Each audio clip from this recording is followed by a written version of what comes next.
and I thank you for joining me today. My name is Judith Mendoza. I am a behavior consultant and educator. And so today I wanted to continue with social well-being and the importance of I. So I thank you for joining me today. And so the reason why I have created these sessions is because for autism awareness in education and mentoring through imparting knowledge in regards to what autism is,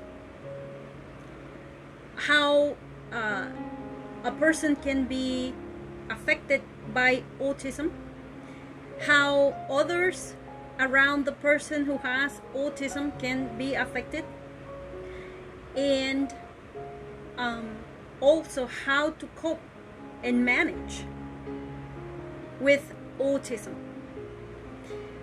We know that autism is a developmental disorder. It can cause delays in the person. And of course, not everyone's situation is the same. So today, I wanted to concentrate on learning what autism is. We may have different understandings of what autism is. So the session before that I had last Sunday referred to finding out, right, if one has autism. I have posted a test that I composed myself from my own data that I have collected. I do have a family member who has autism, which is the reason why I have been able to come up with additional information in regards to autism. So my information is related to the information that is available, but of course most of the information that is available for younger ones, for children, when autism is readily seen and observed.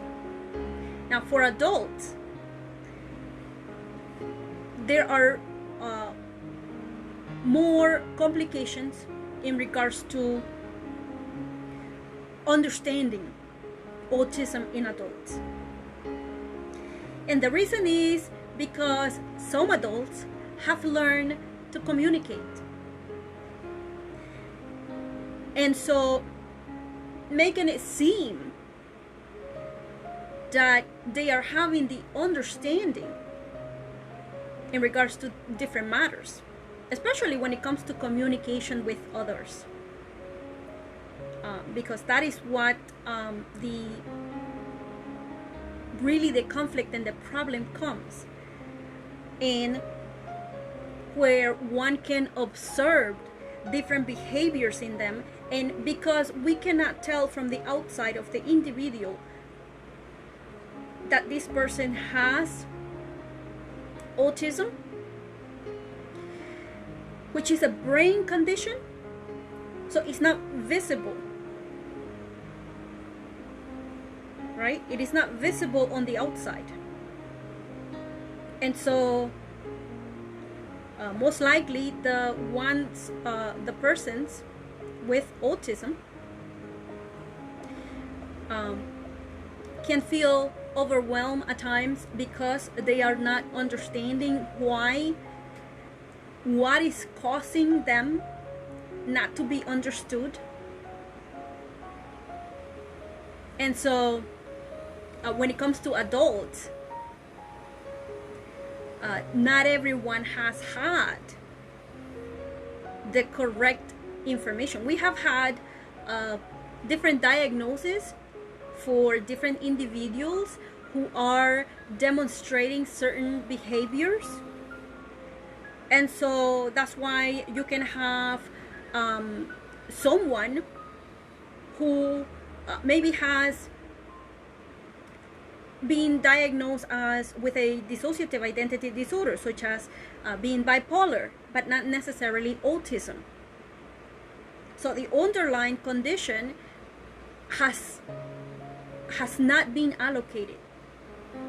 So what you see, what the doctor is able to see, because the adult has autism, but because the person, the doctor, the specialist, is not closely related to this individual, who is an adult, who most likely is living life and even have become an independent adult, living on his or her own. So one will have no reason to say, well, you know, this person has autism. This person is a person who is studied, a person who seems not to be having any problems, because we tend to say, well, someone is okay if this person is financially well, financially stable, he lives on his own, he's independent, or she's independent. And but there are factors that only by having a personal relationship with that person, which will be family members, that will be able to tell, well, you know, these things that you're mentioning, yeah, I can check this and check this and check this and check this for my family member, right? So today I wanted to concentrate on understanding what autism is. So the first one was in regards to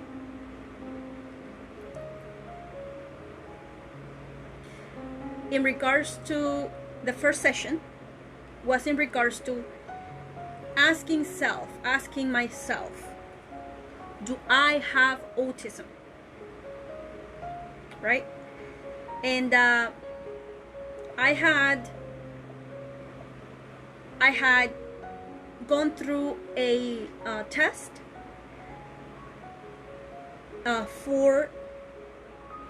from the magazine Attitude, right? But then I have a test also for those who want to know if they have autism. And so I am going to go over that today, because the sessions that I am doing now are concentrating in learning how to communicate. But communication has to do with the person that I am, the person of me, the person of I. So it is not just understanding that you have autism, but it is also to know, first of all, do I have autism? Doing that question, asking that question. So the session last week on Sunday, it was based on that. Today, I will be speaking in regards to what is autism, because some are misunderstanding what autism is, and we have to understand what it is first. So in this information that I am going to share now is going to be available. I will be posting it on this recording today.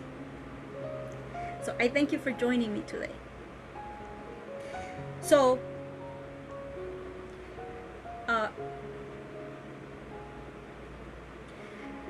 I have dealt with different people in the past, different backgrounds, different financial levels of stability, different types of education backgrounds.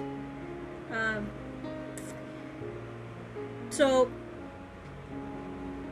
when it comes to autism, it is a complex neurological nervous system disorder that affects principally the brain and the optical nerves, making discernment and understanding difficult for the human who has autism. So autism is not something that develops somewhere when you're at certain age. It's not. It has been observed and studied, and now it is more information available in regards to this. There have been a lot of studies from different sources that have been made that can tell us that autism happens inside the womb. And when you study further, you will find out that the reason why autism happens in the brain is due to nutrition from the mother at the time of conception. The brain is the first thing that forms out of the body of a human. So if the ingredients are not there in order for the baby to be formed, which are nutrition is minerals, amino acids, and certain vitamins. A lot of people are lacking the vitamins that they need, especially the women. And of course, no one can deny that the fact is that nowadays couples are not planning for children. So a woman may not know her health status until she's pregnant and she needs care. And basically, you find out the woman finds out she's pregnant. Then she goes and take care of the baby. Take care of herself. Getting to the doctor. If she has that available to her.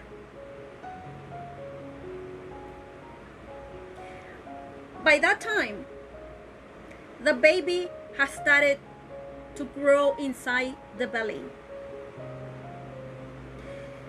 Vitamin B12, vitamin B complex is responsible for our DNA. When you, in our chromosomes, when you do studies, and I have an article based on that, based on the information of a mother who has one of her children have autism, and she had more children, and I have her story in regards to one child but not about the other, but I have seen her other videos, which I will post the video there so you can go to her channel and learn about the test that they did, which basically they have understanding that autism, they can point it to different chromosome disorders. And that is why I say, if you're looking for a culprit when it comes to autism, you can go to specific vitamins, B12, D3, zinc, and amino acids. Besides also the vitamin E, because our neurological or our nervous system stems from our brain. So if that is missing also, then that will be compromised. That will be having a problem.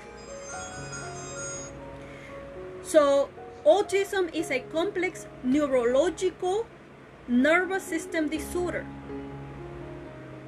So if the person, right, there are many disorders that relate to the nervous system, and that is because we're not getting the proper nutrition. That's it. There's also not much emphasis in the in how people should be concentrating in nutrition. Basically, we are left to having understanding in regards to what autism is. And so, in my work as a behavior consultant and educator, this is what I do. One of my classes is that I teach the human who wants to learn how to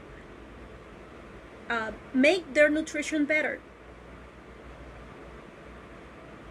and also with physical activity. Of course, these classes are online for those who are interested.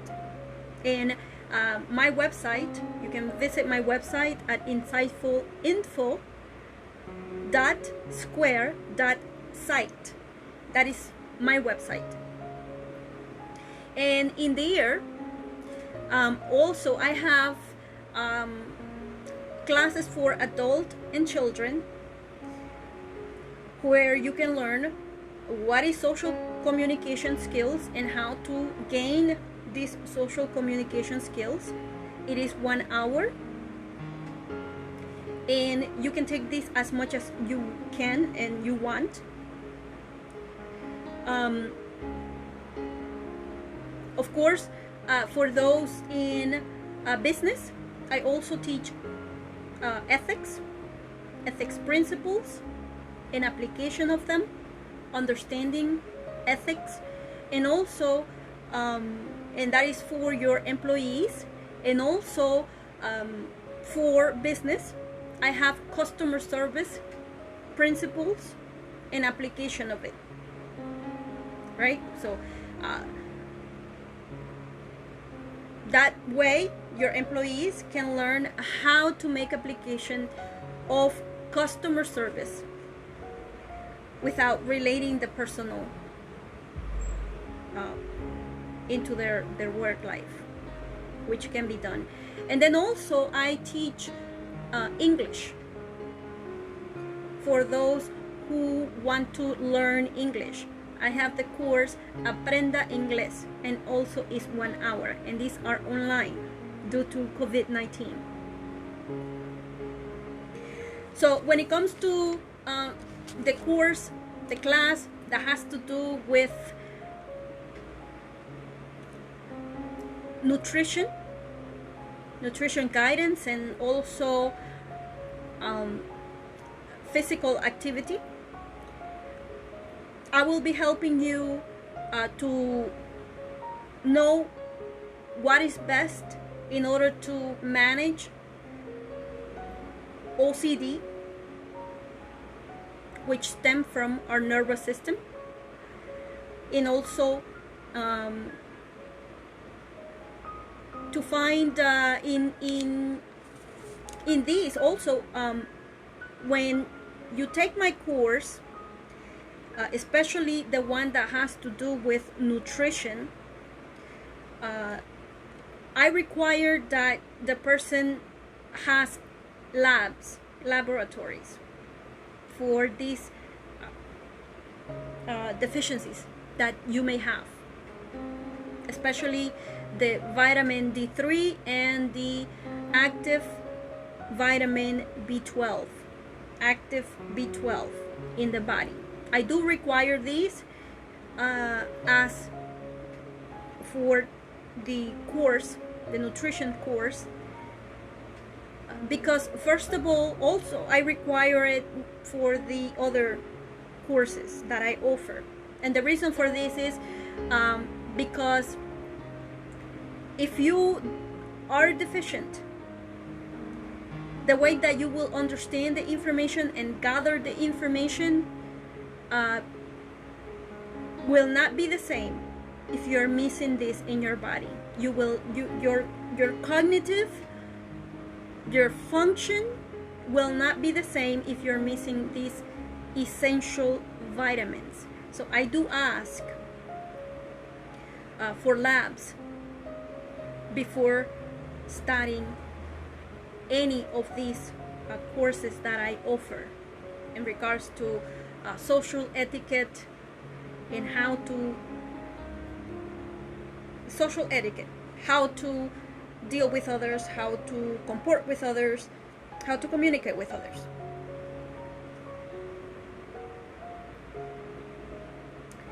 And so,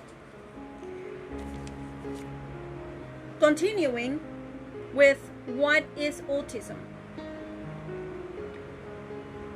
So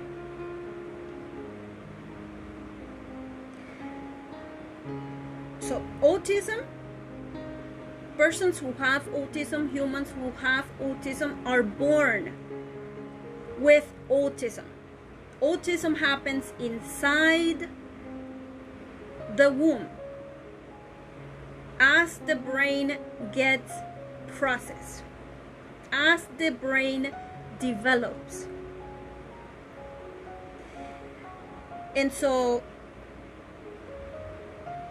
as I mentioned, by the time that a woman gets the care that she needs and her body gets adjusted and accustomed and absorb the vitamins in the body, by that time the brain has most likely developed already.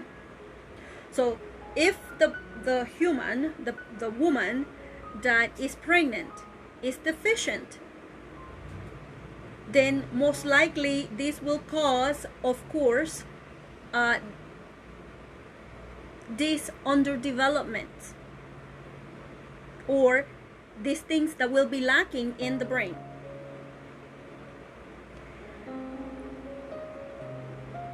The child itself, the child himself or herself, not itself, right? So the human, the child, after he or she is born, as the person is growing, getting older, it will start to show, he or she will start to show what we call autism. Also, the person will be affected because the nervous system is affected, the optical system is affected. The person, those with autism, usually process the information in a literal way only. So there's where you see that the brain, that you can see it, you can observe it. You can observe that the person has limitations when it comes to how he or she is processing the information, how that person looks on and will perceive the information in a different way than someone who doesn't have autism. So basically, a person who has autism processes the information that he or she receives in what we call seeing matters in black and white only, or just as a young child processes information. So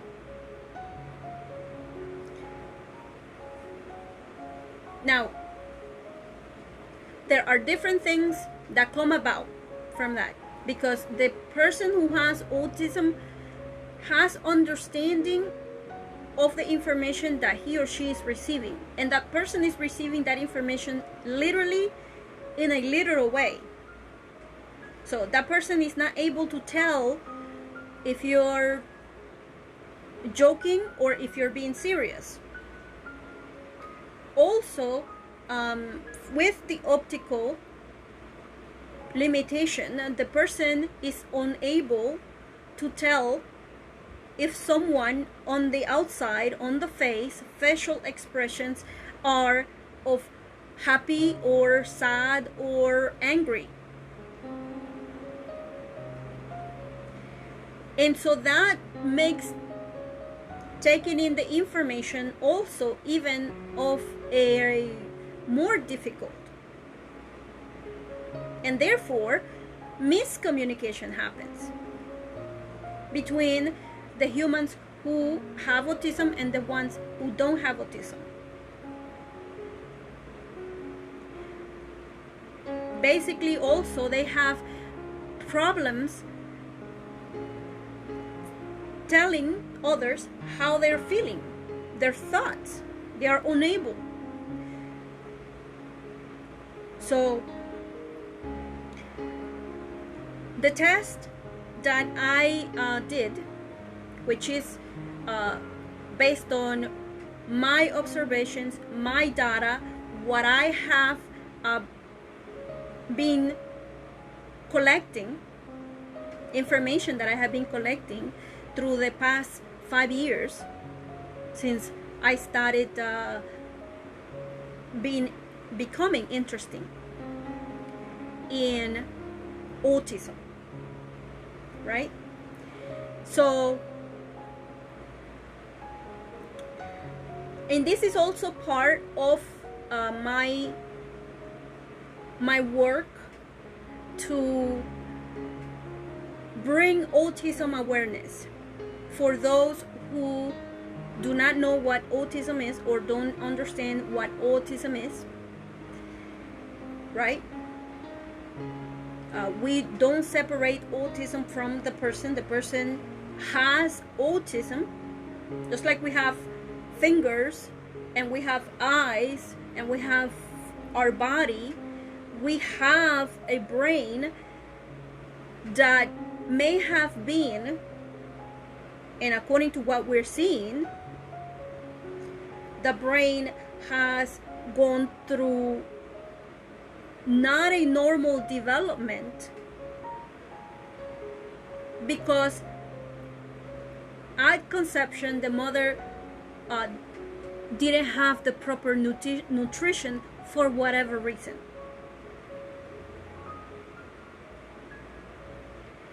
And so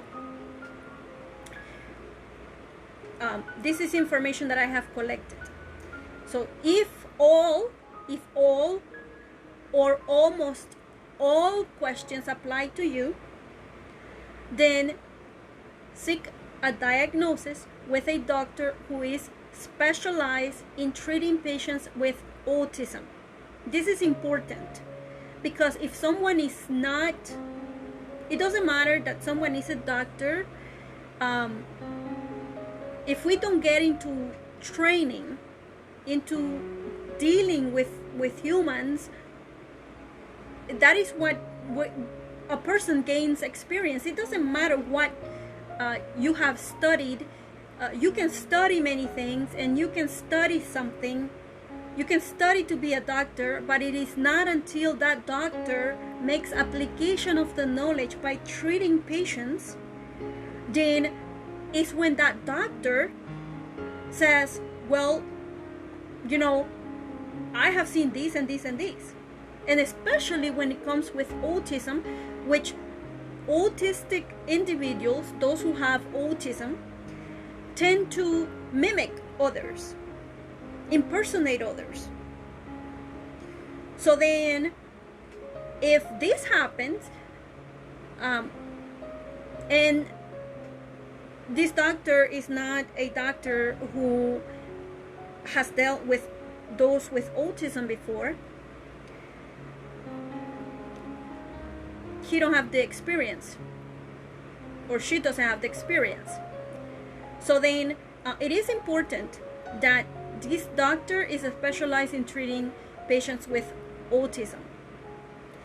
And so you can get a referral from your primary care doctor to go see a specialist that treats those with autism. A formal diagnosis will qualify you to get treatment, and or you can qualify for specialized care and care programs that might be available in your area.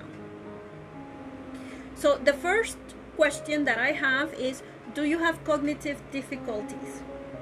Cognitive refers to the mental processes of thoughts, coordination at will.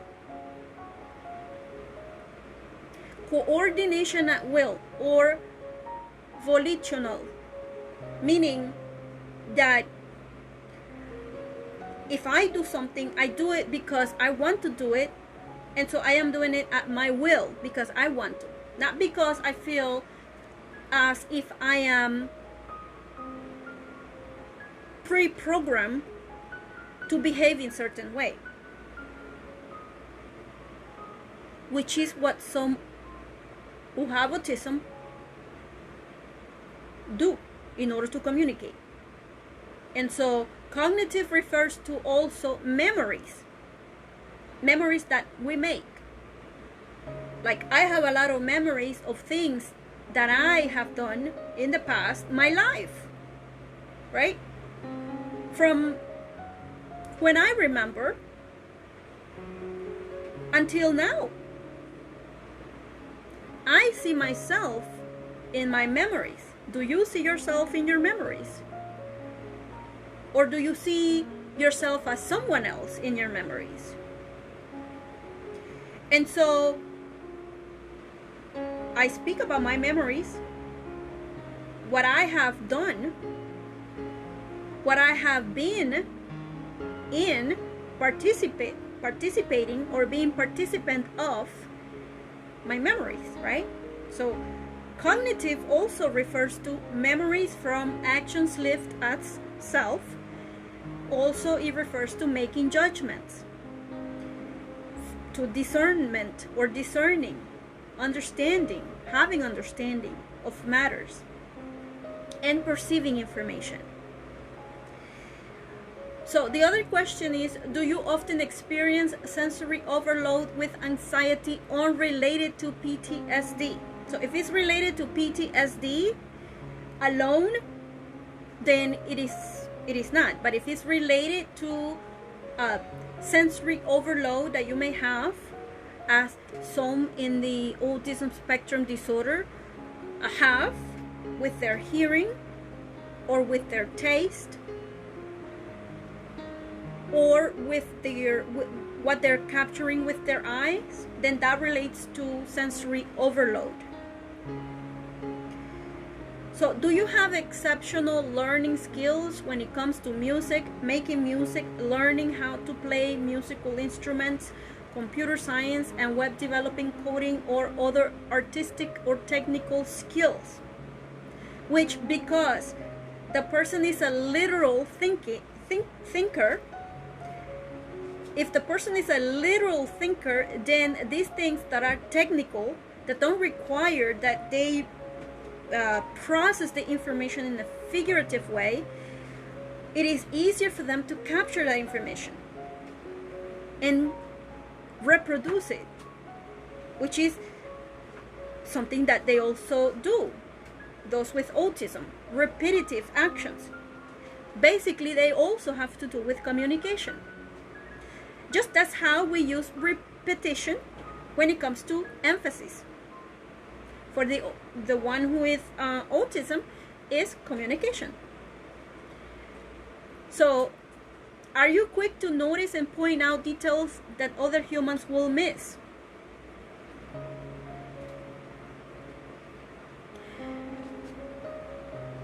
If you have a member of the family or a friend who has autism, you know what I'm talking about.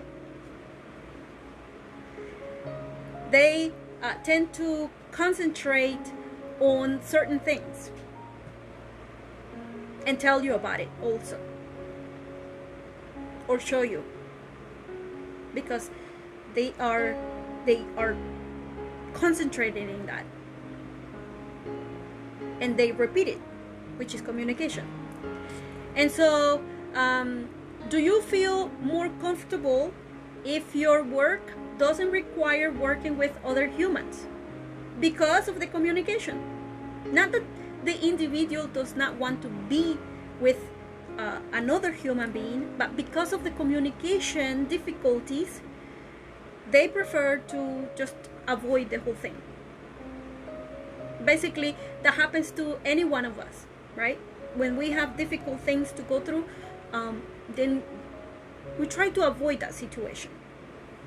So it is the same with them, with those with autism. The other question is, do you feel more comfortable with social media interactions than in-person interactions? And basically, this is a test for adults who may think they have autism and want to find out if they have autism. So basically, it will be either all the questions here that apply to them, or almost all the questions, meaning like maybe one or two does not apply, but most of it should apply. So it's not just one of the questions that apply. No. And so the person using social media may feel more comfortable because, of course, you don't have the interaction in person. But they may still have difficulty in find the way to do it. But they will do it, even if it's indirect in one way or another. So, do you find yourselves having outer body experiences, as if you were living outside your body and not having control of your actions and what you say? A person may find having this feeling of outer body experiences because of the way that they're processing the information, and the need for them to express themselves, but then needing also having the need having the feeling and the need of being someone else. So it's like they are on the outside of their body watching themselves do these things, but not really being participant of the interaction, of what's going on.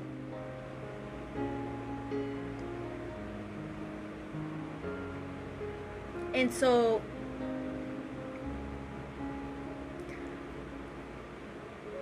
these going through something like this make one feel make may made may make one feel as if we have lost time, because we're really not conscious when this is happening. And so, do you prefer to be by yourself for long periods of time? That will happen also.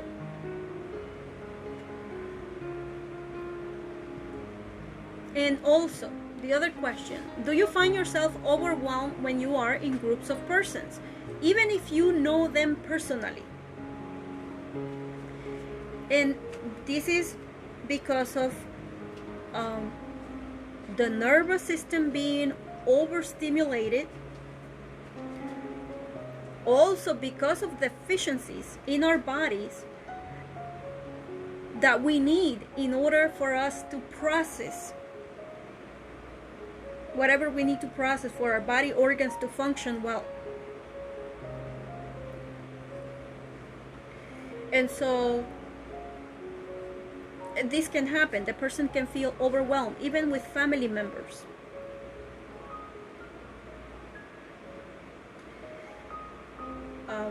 Do other humans have difficulty getting along with you, but you do not fully understand why they are not getting along with you? And this happens with those who have autism,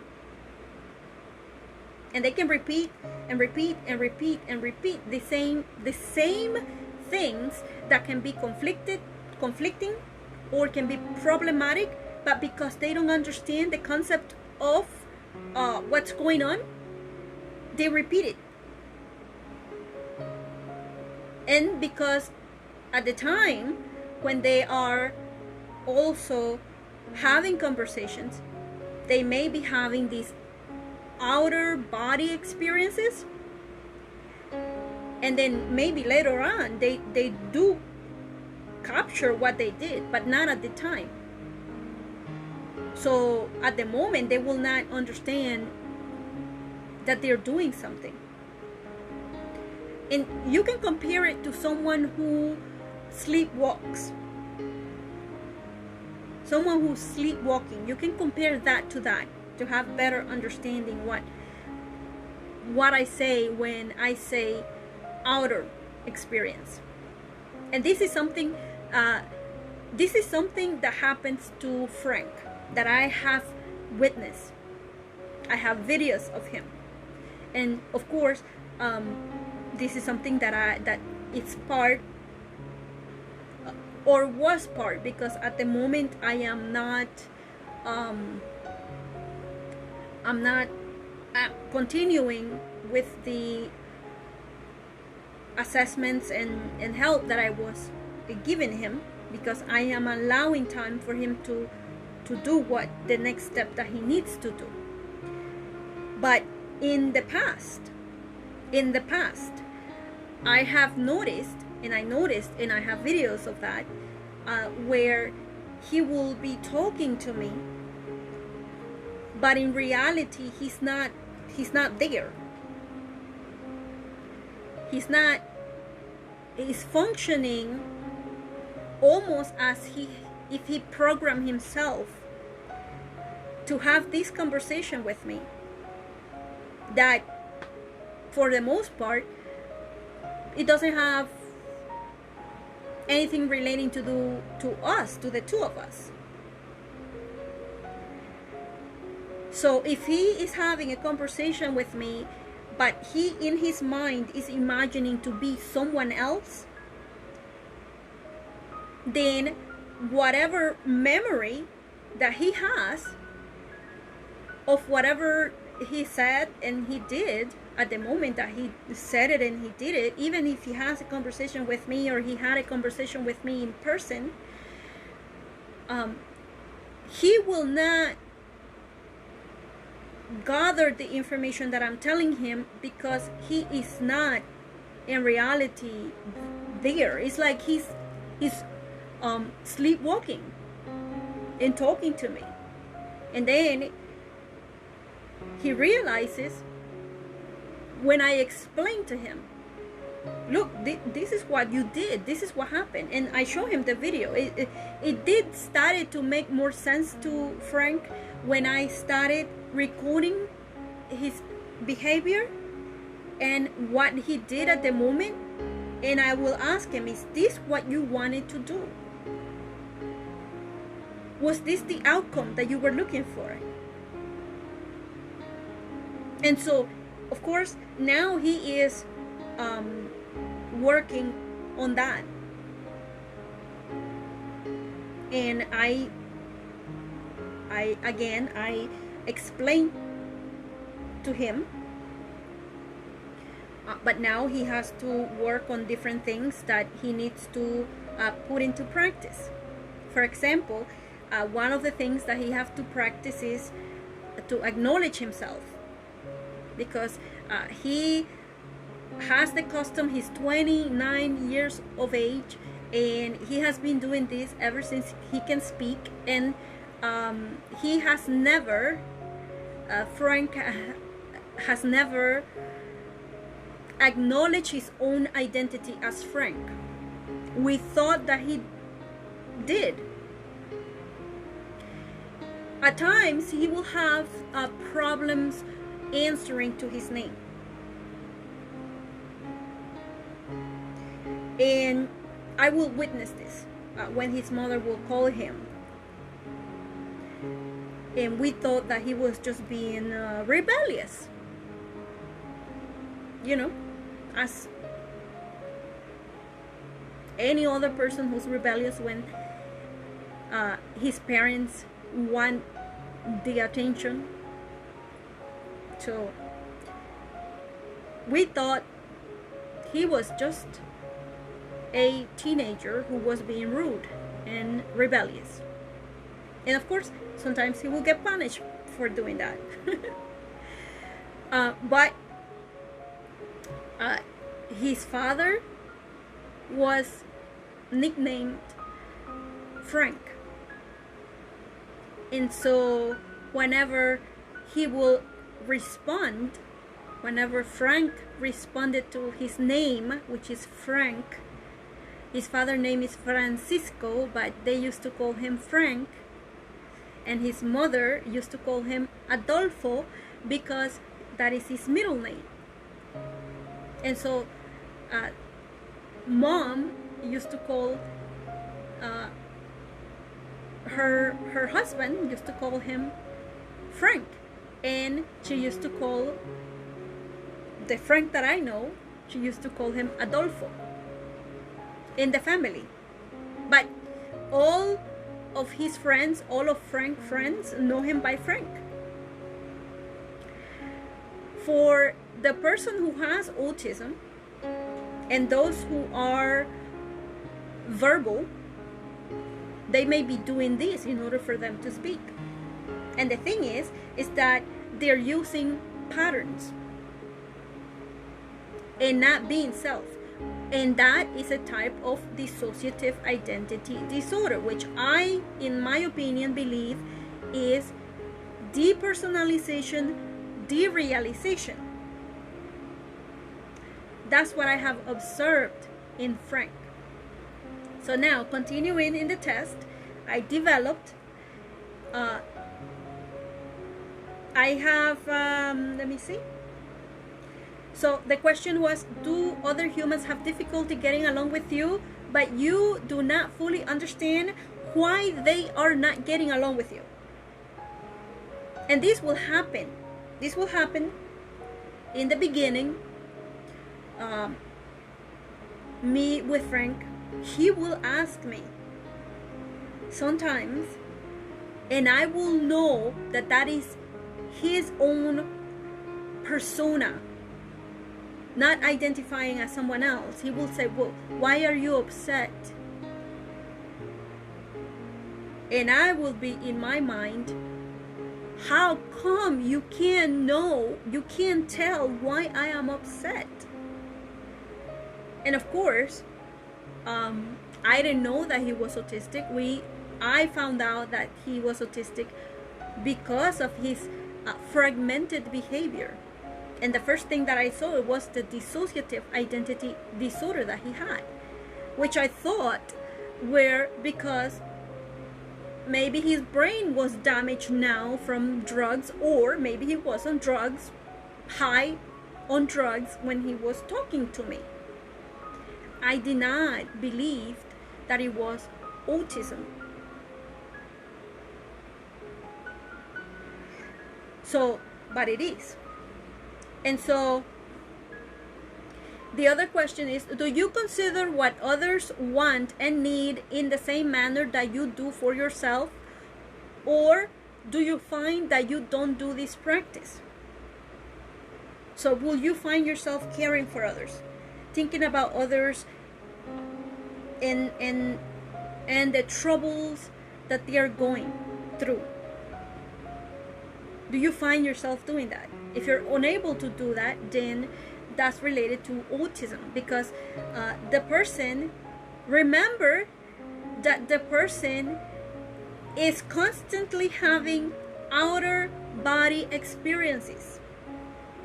In order for oneself to say, well, you know, I feel for this person because she is going through this or he is going through that, and so you feel like, you know, I can do something for her or for him, so let me do it. But if you're unable to do that, those who have dissociative identity disorder because of trauma, not necessarily having autism, but they have gone through some trauma that they dissociate themselves from self, they're not functioning as self. They are functioning as someone else. So if you're functioning as someone else, then because you're functioning as someone else in regards to talking, in regards to your thoughts, putting your thoughts on this, putting your thoughts on that, and putting your thoughts on this, so then you have no personal self to say for yourself how you feel about someone else. Instead, because you're using different patterns of identity and then just only concentrating on doing that for those who have autism, they are already behaving as someone else. So how are they going to feel for someone if they're not selves? The only how it will be if the person, those identities that they are impersonating or they are mimicking, if they are involved in something that has to do with others, that is the only how the person will be able to do this, because it is what that identity is doing. The next question is then, empathy is to understand the emotions and feelings of other humans. Do you find it difficult to empathize, that was empathize, and I had put it correctly, and it still did the misspelling over here. And so, empathize with other humans. So, do you have empathy for other humans? Understanding that empathy is to understand the emotions and feelings of others.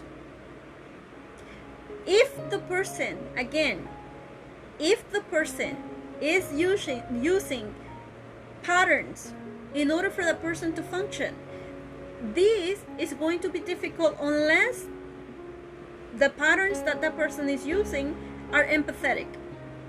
Then they will reflect the same. Basically, for us humans, we learn from watching others. When we are young, right, we learn from watching others. So we have mirror neurons that help us duplicate what we're seeing, but we're applying it to ourselves.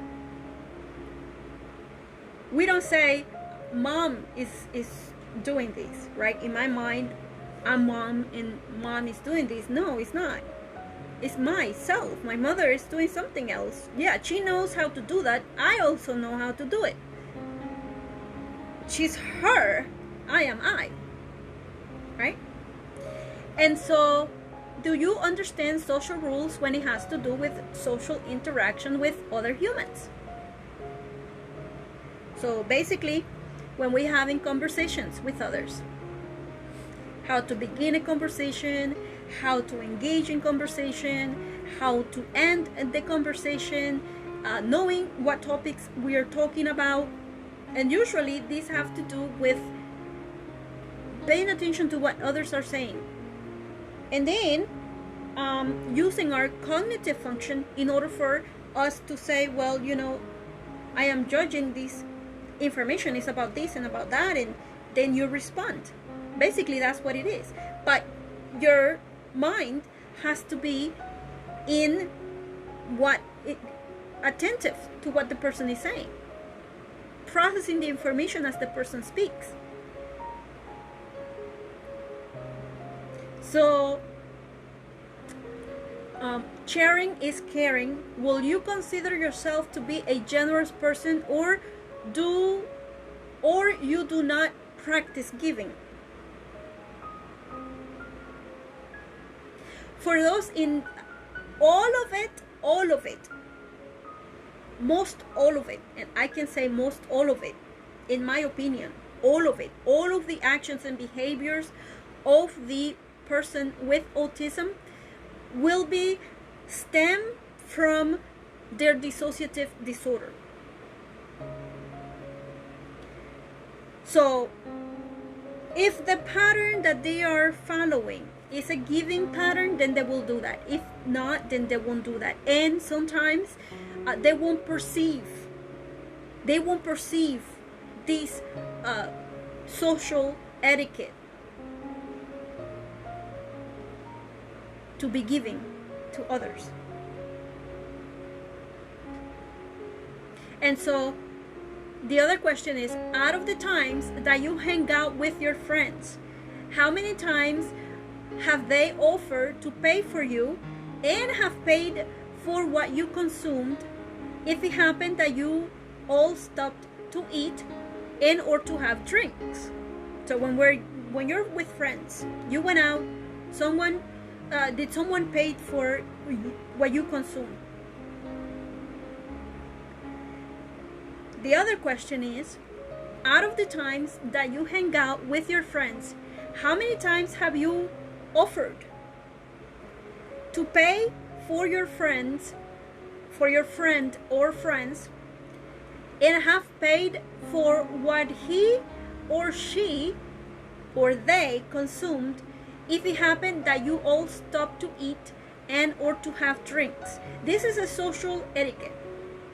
This is social etiquette, right? Do you understand that? When you have gone out with friends, sometimes we have difficulty with this when it has to do with community, and this is one of the things where this can be a cause for conflicts and problems in relationships, in those who are dating, those who are friends. So the next question is, have you been told by other humans that you are stingy?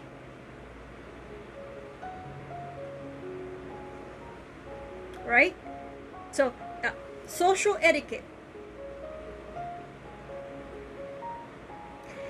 I have gone out with friends at times, and social etiquette is, okay, when it comes to this, if I invite a friend to eat, I say to that friend, let's go out, let's go to the movies, and we can stop to whatever place to have something to eat before the movies, or I'm inviting you to the movies, let's go to the movies, I'll pay for you. and I'll pay for us to have something to eat. Right? Two different things. In the first part, I didn't mention in regards to who's gonna pay. So when that happens, usually that means that each one have to pay. I'm inviting you. That's the only thing that I'm doing. I am not telling you that I'm going to pay for your bill, but some humans may not understand that. Some humans may think, well, she's inviting me, she's paying for it. So humans have difficulties, and even if they're not having autism, but sometimes autism may make this happen, right? So if I say, well, let's go to the movies, I'll pay for you. I'm paying. Someone says, I'm paying. I pay for you. And I have done before, and others have done that for me also. I have been invited maybe to go out to Starbucks and have coffee and donuts, or not donuts, the bagel thing with cream cheese. The place there. So I have been invited, and the person has been basically clear, right? The person who was inviting me and my other friend they said, well, he said, let's go to Starbucks, let's get some coffee. And that's the only thing that person offered, coffee, right? So maybe I have to buy my own bagel if the only thing that they're offering is that. So I shouldn't be asking for more, because they're already giving me a coffee. So it's things like this. Now,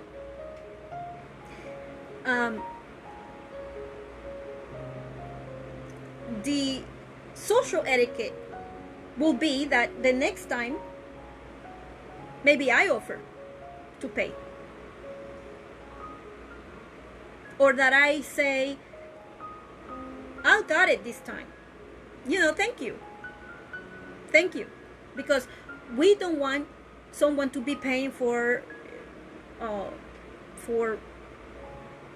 us, right? Especially when it comes to adults. So then, that is why the question: have you been told by other humans that you are stingy, especially if you have money? But if you do not have the understanding of what social etiquette is, and these are some of the things that I teach in my classes. And so then, do you understand social rules when it has to do with paying, responsibilities, etiquette, relating to going out with friends or when dating? And that is what I just went through. And so, do you have difficulty understanding figurative language? Do you understand the sayings or proverbs, when pigs fly, or money doesn't grow on trees, or the one walking with wolves will learn how to howl, or a picture is worth 1,000 words, or tell me who you hang out with and I will tell you who you are? Right? So these are proverbs and sayings that have meaning in between of them. For example, the one, tell me who you hang out with and I will tell you who you are, means that if I am seen, for example, this is just an example, right? Because I do not hang out with those who smoke. Obviously, it's a health hazard. I have a lot of chronic diseases, so that will shorten my life. So, but let's say that I hang out with someone who smokes cigarettes or marijuana, whatever it is. someone looking at me in that group, it's going to judge me as being part of the group, even if I don't smoke. They will say, well, yeah, that's who you're hanging out with, that's who you also are. Literally, they can say that, but also they can believe that I am being part of whatever they are doing. So that's the saying, tell me who you hang out with, and I will tell you who you are. Even though we may say, I am not this or I am not that, it will depend on that, on our associates. So, have you been told by others that you at times contradict yourself when you speak? And this will be because, again, the person is impersonating others, mimicking others, so that person is fragmented like a quilted conversations. So some conversations, if the person has decided, I am going to take this and this and this, but this and this and that person takes contradict itself, because maybe it is part of a conflicted conversation or a problematic conversation, then that person is repeating that. That is the only thing that's happening. It's not really that the person is speaking for self, but speaking what others are saying. And not really, because sometimes I tell Frank, are you really thinking of the words that you're saying? Because he knows what words mean. He knows the definition and meaning of words. So I ask him, you're repeating these and you know what these words mean, but you're repeating them. You're saying them. But he only captures that he has to pay more attention to what he's saying, because he knows the meaning of the words. He knows how to spell them.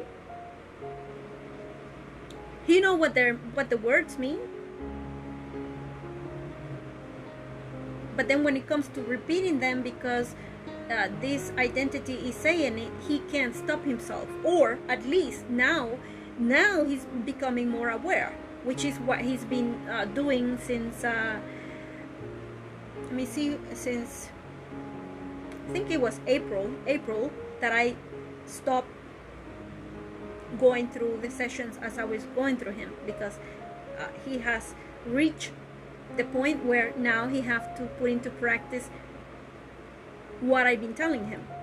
If he's not going to do these things, then we can move to the next step. So he has to be able to learn to say about himself, his identity, using his identity, and thinking of himself as a 29-year-old man when he speaks, not as anyone else. So whatever words he is using, he have to think of these words as Frank saying it. Frank, the 29-year-old male man that he is. And then when he hears his name Frank, he must reflect on his own body, on himself, of himself. When I hear my name, Judith, someone said Judith, I immediately reflect on myself. I immediately get conscious about myself. And, even if it's not me that they're calling, like when I am outside, someone says Judith, I turn around, because that's my name. It may be someone that know me, someone that I know. So I turn around, and when I see that it's someone that I don't know, then I realize, well, it's not someone I know. It's someone who has the same name as I have, but it's not I. I am conscious of that. So the next question says, do you speak using scripted conversations from various sources? And this makes the difference in between those who have dissociative identity disorders that are due to trauma alone and not autism, because not being able to speak causes a certain trauma. And in my opinion, this is what one of the reasons why those with autism develop this type of dissociative identity disorder, which the closest that I have found branches of dissociative identity disorder is the depersonalization, derealization disorder. And so, have you been told by others that you have a temper or that you are a temperamental person, but you do not consider yourself as having a temper? This will be again due to the dissociative identity disorder, that the person with autism is using patterns. And some patterns that this person may use, as Frank does, and he used to do before, back then, and then later on when he was growing to be an adult, he will do it in a different way. So he wasn't yelling and screaming anymore as one of the identity or some of the identities that he will replicate. But like, for example, when he will sing some of the songs as if he's yelling. Like at least one, I know that he has like that. And so even if it's very subtle, the differences, he's imitating by each thing that he does the different identity that he's imitating. So he will say, well, it is not me. And I will tell him it is you, because it is your body that's doing it. And the way that he will do that is, or the reason why he will do that is because he wants me to know which identity he is referring to, which I know them now. But now that I know them, I know the identities that he's going through, then now he have to put all this together and realize that the truth is that if his mouth is saying whatever he's saying, it is Frank who's saying it.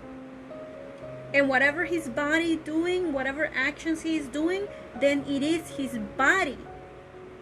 It is him that is doing these things. Not dad, not mom, not brothers, not my family, not me, as he wanted to be, right?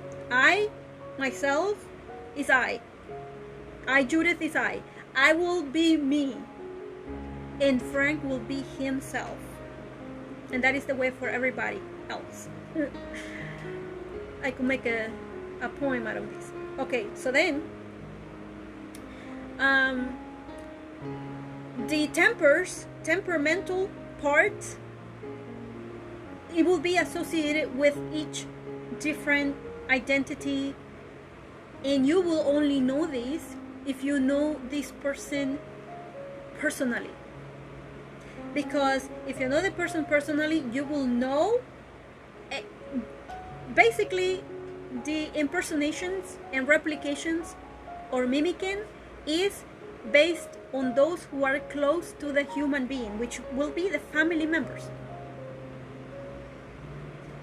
So you will see them reflected on that person. But the goal is for that person to reflect himself, to think about himself, of doing these things, of realizing that when he speaks or she speaks, that person is speaking, and whatever the person is saying, it is reflected of self, not of anyone else. Even if the person says that it is about someone else, when I say I refer to my body, myself. So therefore, today's session and the sessions that will be next and following will be social well-being and the importance of I. And so the next question is, do you find yourself going contrary to counsel even though the counsel seems and is appropriate for the circumstances or situation? Do you find yourself resisting? And will that be because of the association of identities? It could be. I have found out that unconsciously, when it comes to different settings that Frank has established, for example, when he doesn't wear any props on his body, because he usually do. He like to change his nose, change his lips, change his neck area, change his arms. Sometimes he's with one arm skinnier than the other, and that represents one is mom and one is dad, and like he's half and half, like he's split. That's what he wants to show with that, but he's not. He's his own individual. He's none of them. He's himself. And so that is what he's working on now. So the person may go contrary to what the counsel is or what is being said. For example, when I tell him and I have maybe in order for me to explain something to him, I have sent him this picture of him where he doesn't wear disguises, where to me that's Frank, being Frank, because he's not wearing any disguises on his body, he's not hiding his body, he's not making it look like somebody else or someone else as he usually does. And you can see that at 10-second songs on Twitter that he is, but then he also has an account on Facebook under Frank De Jesus, small letters DE. And so all of these things that he does, even with the letter writing and everything, it has to do something with communication for him. So I want him to move from doing that and to communicate correctly as the way that we are seeing it anyways. That is the way, as we have to function for self. And so when someone with autism is going contrary to that, to counsel or to whatever he's saying, like when I show him the pictures, which I was going to say, he will behave rejecting me. He will behave as his mother. He will behave as his mother. And the reason for that is because as his mother alone, he will behave not a half and half as mother and dad. He will behave only as mom. And at that time, he will be thinking in his mind that he is mom. And sometimes the way that he behaves with me is as if he is mom and I am him. So the relationship then that he is capturing is totally inappropriate for the two of us, because I am not a son of anyone. I am a female woman who's 46 years old, and he is a 29-year-old male. He's not a female, and he's not his mother either. So the relationship that he wants to then replicate is the relationship between mom and son. So he will treat me as if I am his son, her son, like he's thinking his mom, right? So no, that is totally inappropriate. And so he's thinking, then is when he thinks I am female, but he's not. And then at times he will be like he thinks in his mind, right? He thinks in his mind that he is Judith, and so he wants to take my identity, and that's not gonna be possible. I is I, and he has to be him. So the differential when it comes to attitudes and behaviors might come from that, from what identity he's using. And what spring the thought for Frank, for him, because for everyone else it might be something else that makes them click, like they get hypnotized and go into some other world. If I show him that picture of him, he immediately will like turn to mom and behaving towards me as if he's mom, and as if I am, that he's dealing as mom with me, which, because of all these things, right? Because of all these things that have happened, which the Frank family didn't know that Frank has autism, and that is why we were seeing all of these different behaviors in Frank. We were just thinking that, you know, Frank is Frank, and we leave him alone. But you know, because he's behaving with his mother, when he talks to his mom, he behaves as his brother. So of course the mother is not gonna be able to tell, well, Frank has a problem. She's just gonna say, these are my sons, that's the way that they are. While Frank is having autism and the family doesn't believe it. And but that's what we're working towards to do, that for Frank to be self. If the family knows or doesn't know, it doesn't matter. He's an adult living by himself independently, so it doesn't really matter if they know or not. And so the next question is, do you feel that doing things the way that you are doing is okay because it is a set of repetitive patterns that get you to your goal? And basically this is something else that I have found out, that before Frank was just doing and wanting to get to our goals, which will include me, not him being me, but me being me and him being himself. And so but these humans who have autism can get stuck in doing what they're doing the way that they're doing it.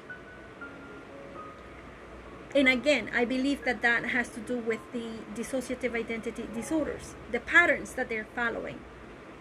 Remember, they following patterns of identities.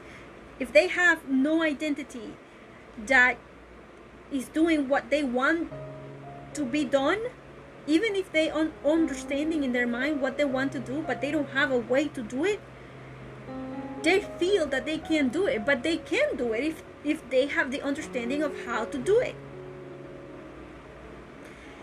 And so the other question is, do you use repetitive patterns as a means of communication? Do you wear clothing and colors as means of communication? Are you curious about what other humans are doing or saying because you have difficulty understanding what other humans do and say? Do you have difficulty trusting other humans? In order to be prepared to have conversations with other humans, will you go as far as following them very closely, including violating their privacy and or becoming a peeping Tom or a stalker? This could happen. especially if the person has been able to develop a romantic relationship with someone else.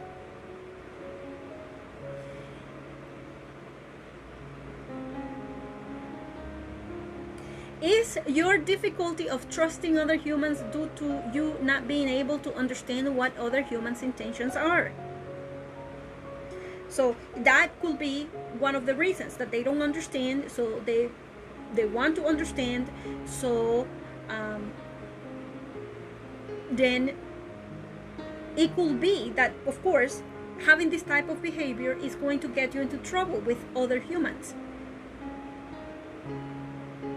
And depending on the intentions of the other humans also, depending on what they're doing, because if you don't realize that that person has autism,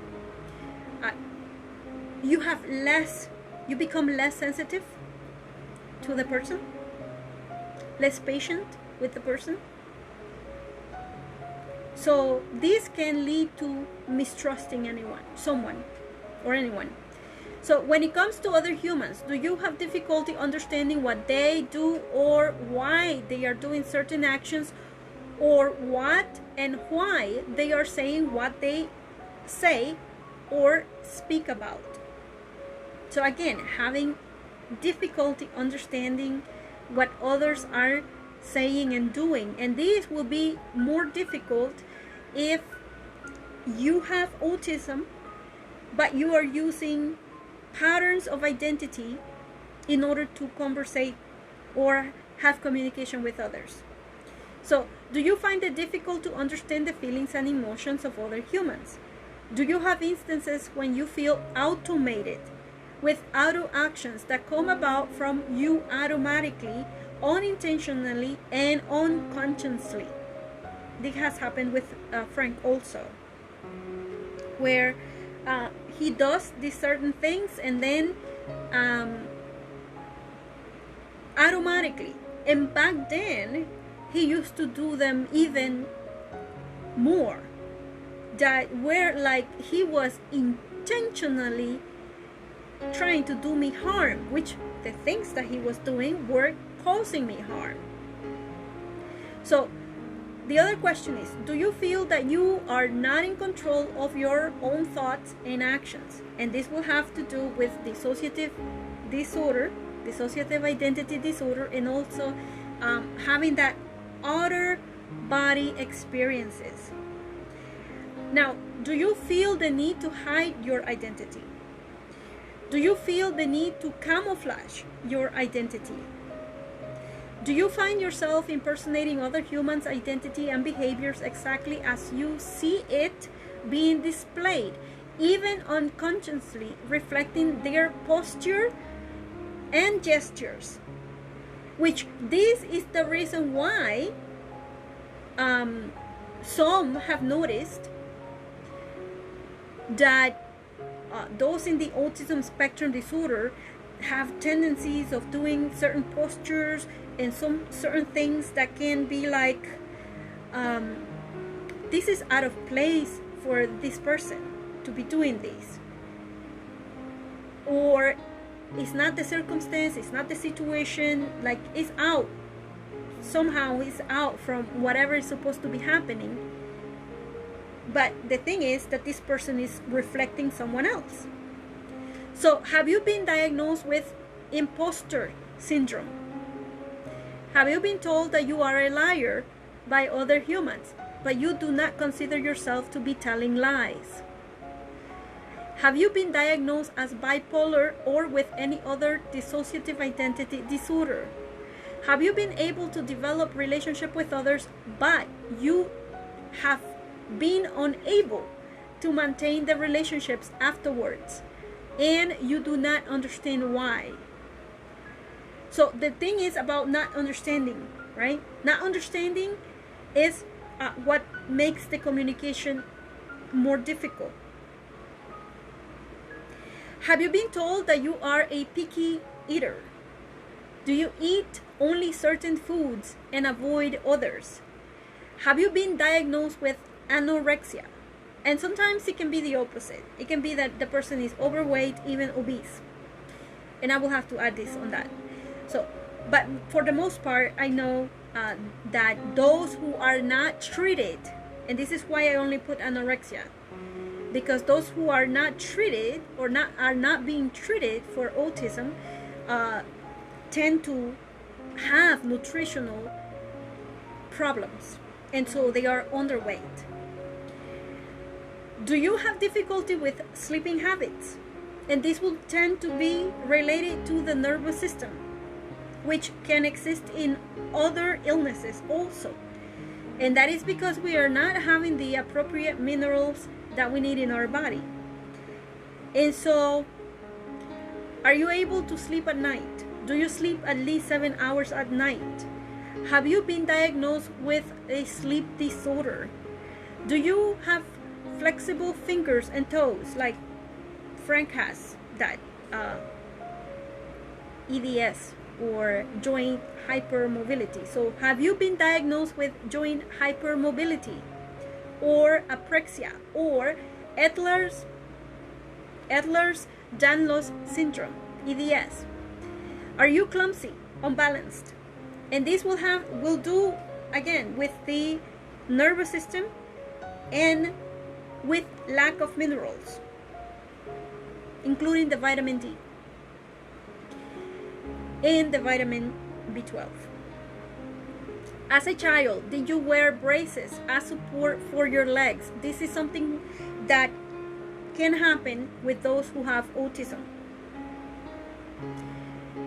Lack of the minerals, vitamins, amino acids that they needed for their body, but they were missing at the time of conception, at the time of being developed inside the body.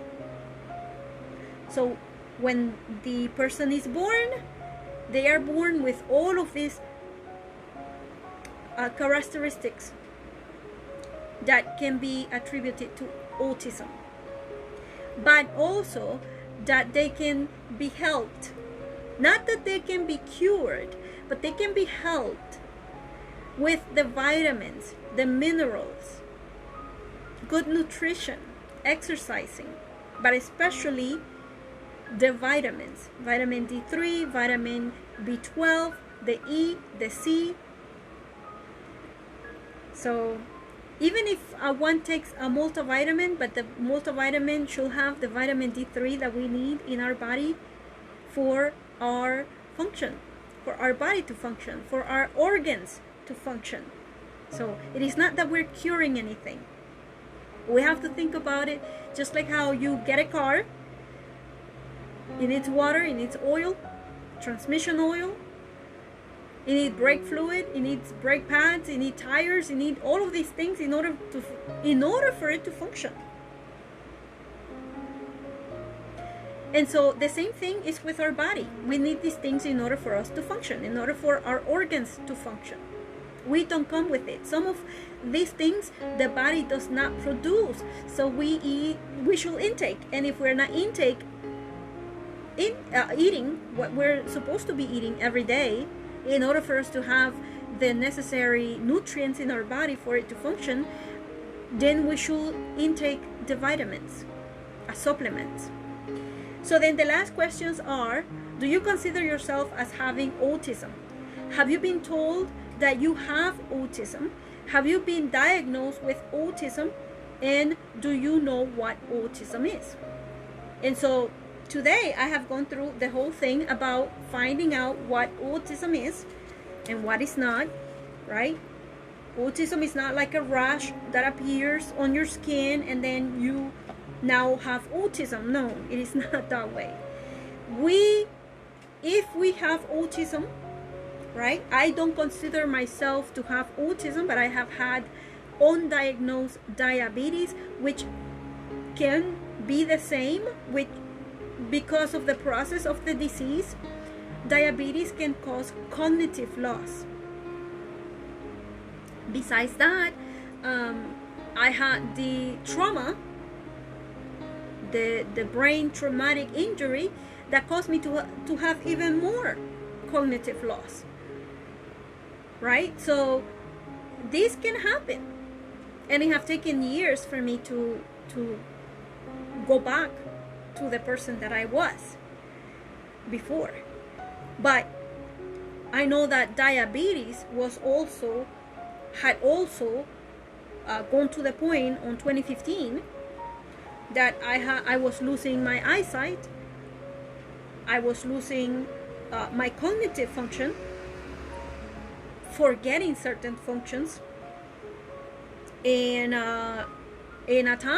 there was one time where it got really, really bad because it was getting that bad. I was being affected everywhere in my body, having numbness in my fingers. So diabetes makes damage everywhere in your body, and so autism is not that way. Autism is not that way, but when the person is inside the belly that is being developed, because of the lack of essential nutrients, which are vitamins, minerals, amino acids, and all of these things that the body needs, are lacking then in the mother, then of course the child develops a brain that is not developed in the way that other brains are developed. And so when the child is born with autism and also with nutritional deficiencies.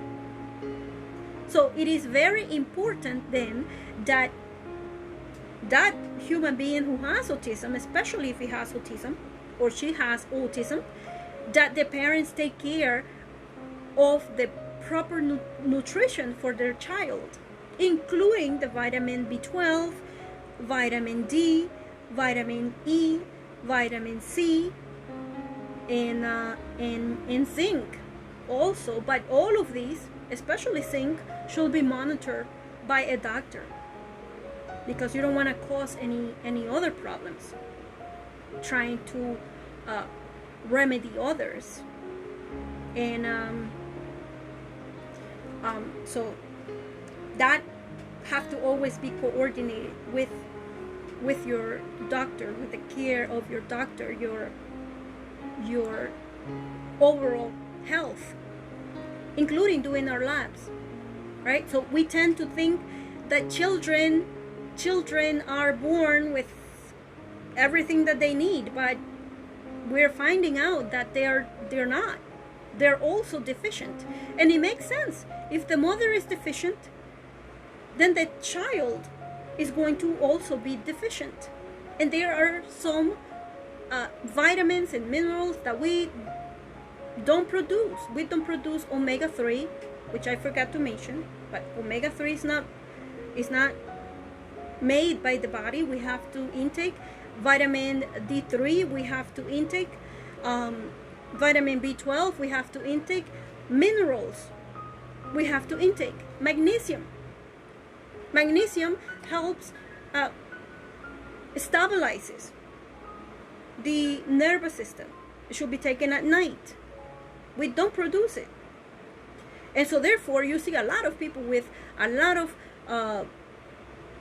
illnesses that have to do with their nervous system, and that is because they are lacking these minerals, such as magnesium. Magnesium citrate acts very fast in the body. So if you feel nervous and you want your body to become stabilized real fast, magnesium citrate or citrate has fast action. So this is the session for today, right? So last week I had posing the question, do you know if you have autism? Right? Going through it. Today is going through what autism is. understanding what autism is.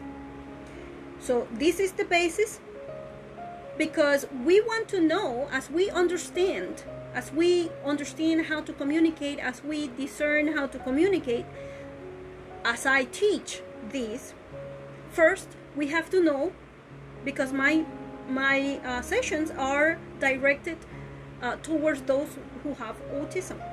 So I have taken from my time and from the classes that I do, in order to put it out there so that you can take advantage of it and you can learn from it. You can see how I do my sessions, my classes, and you can benefit from it, from the instruction.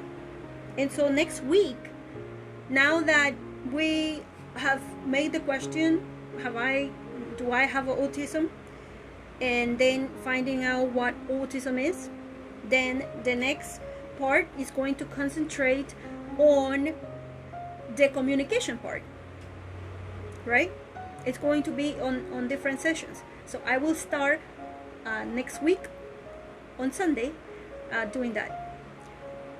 And so this I do as charity work, and also as autism awareness. So if you would like to make a donation, you may do so. I do have a website, and that is insightfulinfo.square.site, and you can visit my site there. All right, so that was it for today. I thank you for joining me today, and I will be posting the test that I went through and that I explained, and the other article also, where I explain what autism is about, and the psychological effect that can cause in self as one learns that your family member has autism, especially if it's an adult that has been recently diagnosed, which it is good to know, because then you know why something is happening, right? So I thank you for joining me today, and I hope you have a beautiful weekend.